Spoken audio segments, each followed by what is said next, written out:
Hi, this is Matt from tracymatt.co.uk, and here I have the LG GW520, which I can just do a quick unbox for you. This is a fairly new handset from LG. So first and foremost, inside we have the user guide, which as you can see is quite thin, quite lightweight. We then have a wired headset, which is fairly standard. It has a micro USB style connector on one end, and it has an inline microphone with push button, no volume control though. And then we have the headphones themselves. They look a little unusual, and they are quite lightweight. The magnets must be fairly small inside there, I would say, in-ear style. Not terribly heavy, fairly basic looking, have seen worse. We then have a USB data cable, which is a standard USB to micro USB sync and charge. Then have a wall charger, which again is standard micro USB connector on there. Handset itself and the battery. Take the handset out of the packaging. Handset itself, as you can see there, slightly chunky, and the battery, which is a 950 milliamp hour battery, which doesn't seem particularly high in capacity. Look at that in just a second. So first and foremost, we have a 2.8 inch display on the front, which is 240 by 400 pixels. Then have a couple of keys underneath, which are sort of slightly domed. I don't know if you can make that out on the video there, but they are slightly domed keys, proper tactile push buttons, and then we have a menu button in the center. Fairly common sort of arrangement for LG. On the left hand side, just remove this plastic cover. We have a volume control rocker, up down volume control rocker. Nothing really to speak of on the bottom, there is just a little hole there for the microphone. And on the right hand side, we have a dedicated camera button. Then we have a lock button and a micro SD card socket there, as you can see, under the cover, which supports up to 16 gig according to spec. On the top, we have the micro USB connector for sync charge and headphones. Have an eyelet there for connecting out the phone charm or a lanyard.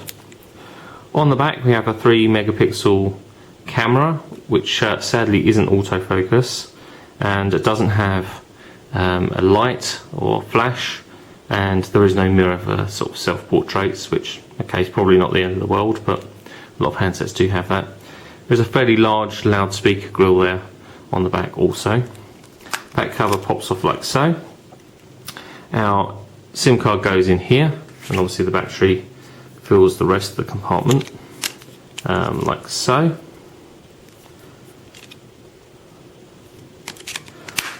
And pops in place, and obviously the back cover then just slides back on. And let's just power on. While that's just starting up, the other feature of this handset then is the full QWERTY keyboard. 4 rows of keys, fairly decent size. I have seen bigger, but they are about size. They are individual keys, fairly flat, as you can see there. Flat obviously for a reason, that they need to actually slide underneath the screen there. They are fairly decent size though, tactile as you can probably hear, and fairly well arranged. Obviously I've just tapped something out on the screen there. Shift function for the numeric keys here, then obviously then the shift and symbol. There is actually a dedicated email button, and a couple of LEDs that are to indicate the shift status for shift, and also the function for the red buttons there, red keys there. So fairly decent keyboard. Spring-loaded mechanism, which again is pretty common for this type of a handset. It is quite firm spring-loaded screen there. Every time that I'm opening and closing, you'll notice that it goes from portrait to landscape, switches quite quickly, and does make a sort of a slightly small sound, fairly quiet every time I actually open and close the keyboard.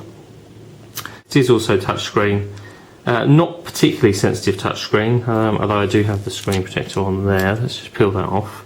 As I say, not particularly sensitive, does require a fair amount of touch, so I'm assuming that it is actually a resistive display.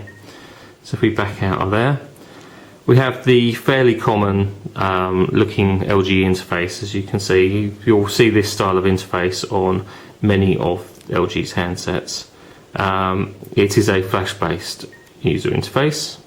So then obviously we go into the dialer, and then we can go back.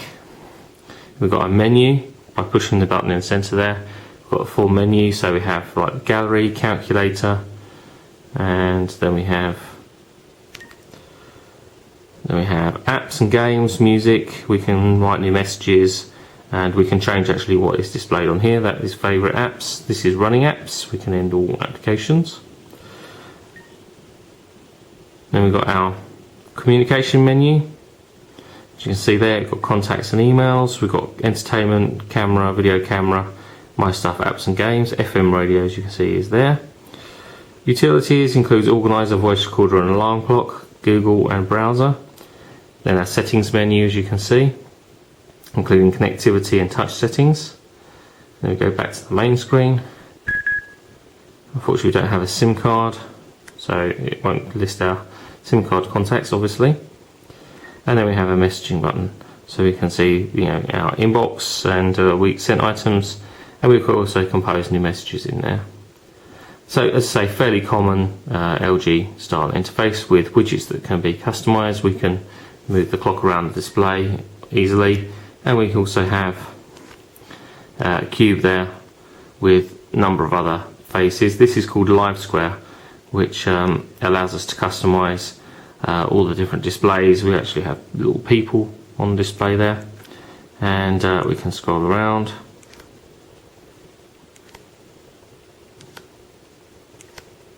And pretty much however we get there, there's only one, there seems to only be one face to the cube. Probably can change that. We'll talk about the OS in more detail when it comes to actually doing the full review. Let's just run down the specification. We've got 106mm from top to bottom, 53mm wide and 16mm thick. So quite chunky, but it isn't such a heavy handset. It's only 125 grams, which isn't bad considering it does have the QWERTY keyboard. As you can see there again, it does just rotate the display reasonably quickly. 240 by 400 pixel display isn't particularly high res, but isn't bad. Battery talk time is listed at 5 hours and standby time up to 500 hours. Not bad considering the capacity of the battery is only 950 mAh. It is quad band for GSM and dual band for HSDPA.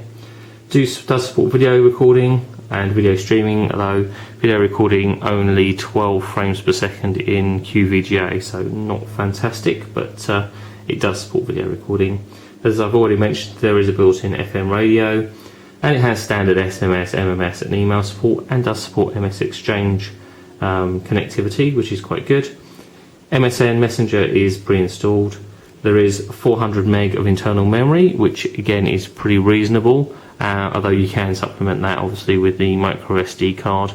And if you're going to be using a lot of music and video, I'm sure you're going to want to use that micro SD card. It does support up to 16 gig according to spec. Whether or not it would go to 32, not sure. Other features, you do have Bluetooth 2 with EDR support, and it does support Microsoft Office document viewers, so Word, Excel and PowerPoint. There is a PDF viewer and social networking applications, which do support push connectivity, so that's quite useful. Sadly, there is no Wi-Fi though, which I think is probably the biggest drawback of the handset, especially the fact that you might use it with social networking in mind, so you will be sort of kind of racking up a bit of a bill using your data through your network rather than through Wi-Fi. In terms of the rest of the video support, does play back MP4 on 3GP and H.264 video files, does support video streaming also, and obviously standard MP3, AAC and WMA audio playback too.